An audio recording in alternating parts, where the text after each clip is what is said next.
Pagi gue dapet WhatsApp dari nomor yang gak dikenal.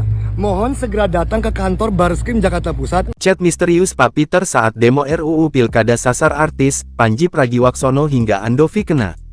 Di tengah momen aksi demo tolak RUU Pilkada di depan gedung DPR MPR, Jakarta Pusat, Kamis tanggal 22 Agustus tahun 2024 sejumlah artis menerima pesan teror.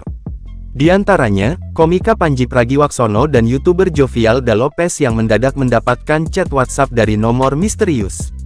Mereka dinilai sebagai penyebar ajakan kekerasan dan mengajak unjuk rasa untuk demo di depan gedung DPR MPR. Awalnya, pesan tersebut diketahui diumbar Jovi di media sosial Instagramnya. Adapun isi chat dari nomor misterius dengan foto profil pria berbaju loreng TNI. Orang tidak dikenal tersebut meminta Jovi Da Lopez untuk datang ke Bareskrim Polri.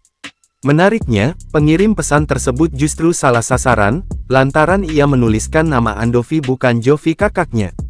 Andovi mohon segera datang ke kantor Bareskrim Jakarta Pusat, Anda didakwa sebagai penyebar ajakan aksi kekerasan dalam unjuk rasa, baca pesan ini, bunyi pesan dari pengirim bernama Peter.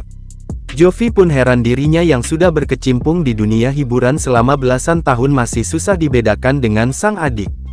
Sementara itu, Andovi sang adik pun membenarkan jika dirinya memang dikirimi pesan dari orang tak dikenal saat tengah ikut demo. Pagi gue dapet WhatsApp dari nomor yang gak dikenal. Mohon segera datang ke kantor Bareskrim Jakarta Pusat. Kemudian, Pandji Pragiwaksono pun turut menerima teror serupa dari pria berbaju loreng melalui pesan WhatsApp. Dalam pesan tersebut, ia disuruh menghadap ke Bareskrim Polri. Tak hanya pesan saja, nomor itu juga tampak menghubungi Pandji 2 kali.